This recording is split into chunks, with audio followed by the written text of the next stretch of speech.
Ladies and gentlemen, welcome back to our YouTube channel. I'm actually talking today about our Malt of the Month for February Outturn. Now there's going to be a lot of attention in this Outturn dedicated towards 148.2. I understand that. We've moved that to a bottle per member and ballot, completely ballot release. I know there's some fans of ballot, there's some non-fans, but we're just going to try and make this as fair as possible. But in the meantime, don't let some of the other bottlings in Outturn escape you, because there's some absolute gems in our February Outturn. February Outturn is all about wine and spice. The themes around wine casks used in whiskey, the spice elements of whiskey, where those flavors come from, all the terms that we've deciphered in there. There's the Deciphering the Terms article, there's Andrew's column, there's my column, and there's an article I've written about the usage of wine casks. There's also, hot tip, there's a great article written by guest author Luke McCarthy that was a little bit too meaty, if you like, just for the Outturn. It would have been way too wordy in Outturn.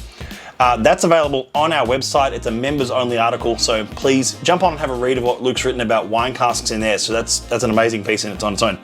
However, I'm here today to talk about Cask 13.87 Blooming Wildflowers, our Malt of the Month for February. Let's see if that'll focus in. I'll show it to you now. Anyway, this is our Malt of the Month for February. Our first proper Malt of the Month for the year. January was weekly releases, and this month is our first full Outturn. This is a 13-year-old single cask, cask strength Highland malt whiskey from Distillery 13.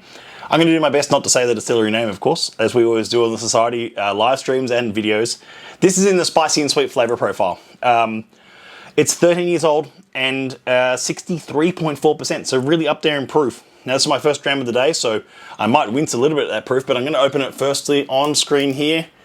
Get that seal open on that. Ooh, sound check, that was a good cork pop.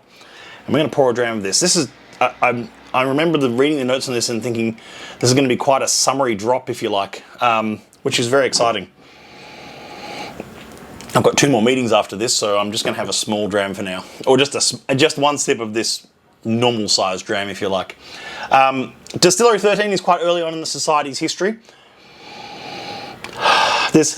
We still use the regions on the bottles, so we say whether it's from Speyside region, Campbelltown, Highland, Islay, and we don't use the word islands. It's not a recognised region, although some of these whiskies come from island distilleries, if you like.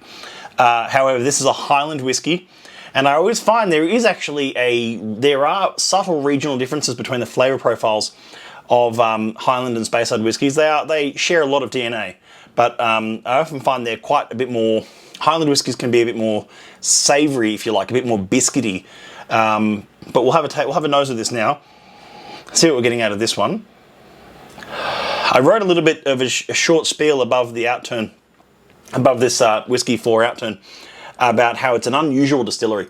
Flat top stills, odd shaped stills as well, that the pears are different shaped from the ones next to it. They have 4 wash and 4 spirit stills, but they have horizontal shell and tube condensers, which is unusual as well.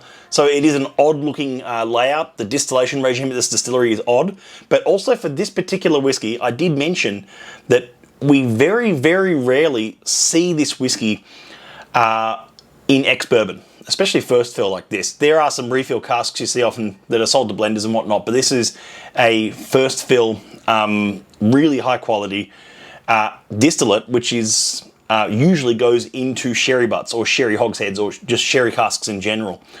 So this is a whiskey that is typically sherried, that is from first fill ex-bourbon in this case. That's kind of something I really enjoy at the Society, is tasting something that's, I guess, really, really far removed from the house style of that distillery, if you like.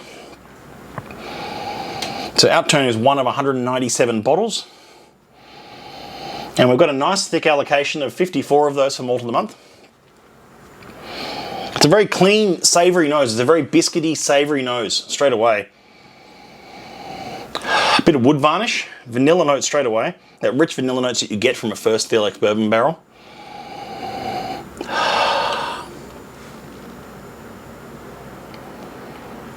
It's almost a creme brulee. It's quite sweet though at the same time.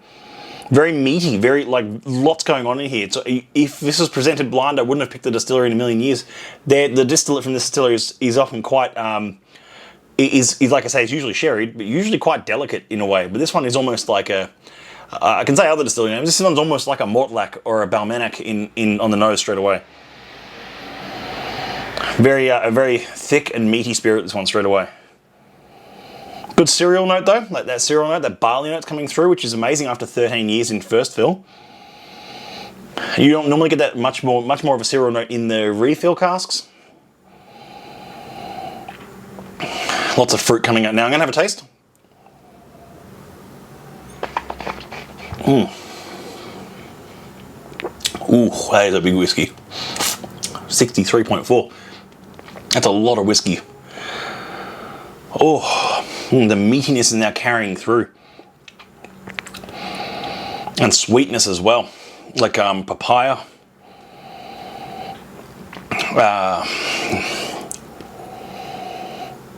Like icing sugar though as well. And a bit of petrichor, that earthiness to it, earthy petrichor, sort of like that after rain smell that you get off some 46s we sometimes see.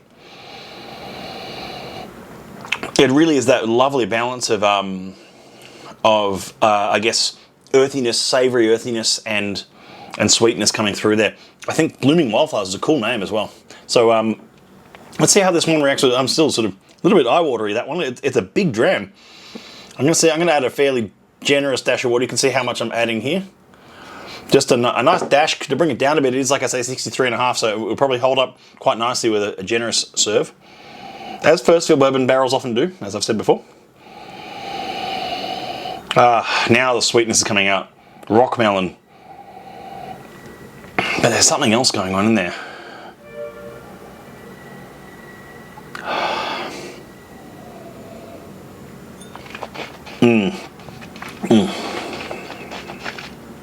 Custard and Monte Carlo biscuits, those Arnos Monte Carlos. Yeah, bit of like barbecue glaze as well, like pork barbecue glaze. That is a lovely whiskey, and the finish is quite long on it.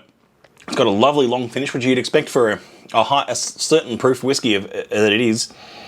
Distilled 15th of February. A February distillation date for February Outturn. That was completely intentional. No, I'm just kidding. It was completely unintentional, but it's kind of fun.